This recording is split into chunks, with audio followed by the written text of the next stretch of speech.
Viewers, आपको channel में खुशामदीद कहते हैं। व्यूअर्स, आज हम स्मोक के बारे में डिस्कस करेंगे। इसको फ़ज़ाई आलूदगी भी कहते हैं। स्मोक बुनियादी तौर पर दो अल्फाज स्मोक और फोग का मजमूआ है।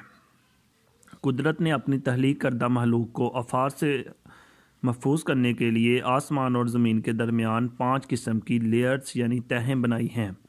आसमान की ये तह या हद जिस पर स्मोक का राज होता है ट्रोपोस्फेयर कहलाती है। इसकी बुलंदी और दायरा अमल ज़मीन की सतह से लेकर 10 किलोमीटर आसमान की जानब वाक़या होता है। इससे अगली आसमानी तह स्ट्रेटोस्फेयर लेयर है जो कि सतह ज़मीन से 50 किलोमीटर की बुलंदी पर वाक़या है। आपने ओजोन का नाम तो सुना होगा। इसका केमिकल फार्मूला O3 है।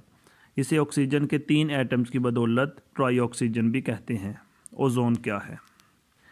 ये हल्के पीले रंग की नीलाहट मिली गैस है और इसकी बदबू नागवार किस्म की होती है। ये सूरज की रोशनी की मौजूदगी में मुख्तलिफ कीमियाई अमल के ज़रिए तख्लीक पाती है। The majority of tropospheric ozone formation occurs when nitrogen oxide, carbon monoxide and volatile organic compound such as xylene react in the atmosphere in the presence of sunlight। Ozone की कमी या अदम मौजूदगी के बायस सूरज की अल्ट्रा वायलेट शुआएँ UVB रेज़ ज़्यादा मकदार में ज़मीन पर पहुंचना शुरू हो जाती हैं जो कि जिल्द के कैंसर का बायस बनती हैं। अलावा जी ये शुआएँ आँखों में मोतिया कैटरैक्ट का सबब भी बनती हैं। ये तो वो ओजोन है जो कि सतह ज़मीन से 50 किलोमीटर की बुलंदी पर स्ट्रेटोस्फेयर लेयर में तश्कील पाती है। ओजोन की एक और किस्म सतह ज़मीन से 10 किलोमीटर की बुलंदी पर वाक़या है और यह ज़मीन की हिफाजती तह ट्रोपोस्फेयर में तश्कील पाती है। यही वो जगह है जहाँ ज़मीन पर होने वाले एटमी धमाकों की ताबकारी असरात, मुख्तलिफ किस्म के कीमियाई अमल के नतीजे में खारिज होने वाले बहारात, गाड़ियों से खारिज होने वाले धुएँ के बाद असरात, डीज़ल और पेट्रोल के जलने के अमल से खारिज होने वाले शीशे यानी लेड के जहरीले असरात, मिल्स यानी कारखानों की चिमनी से निकलने वाले मोज़र धुआँ, कारखानों का ज़ायशुदा मवाद यानी वेस्ट मटीरियल वगैरह।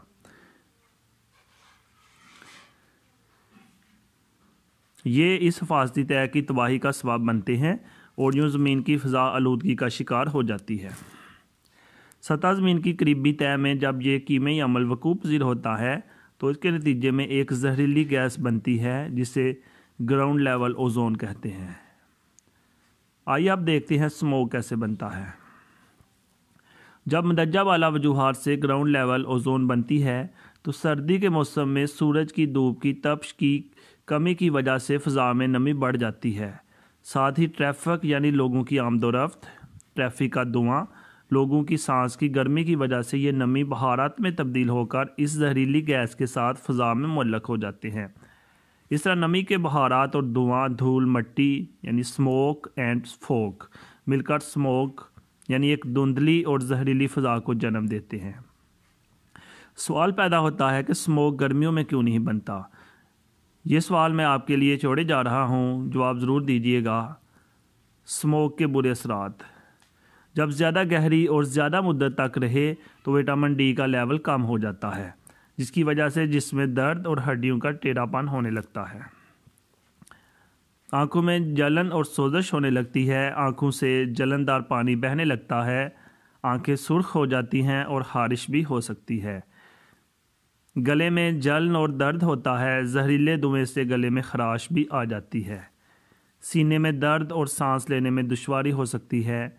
बलगमी दमा वाले मरीज़ों के लिए स्मोक वाली फ़ज़ा बड़ी तकलीफ़देह होती है। उनके दमे के दौरे में शिद्दत आ जाती है। सांस लेना इंतहाई दुश्वार हो जाता है। दम घुटने लगता है। फेफड़ों की झल्लियों में वर्म आ जाता है। सीने में दर्द होता है। मतलब ये एक बहुत ख़तरनाक चीज़ है स्मोक।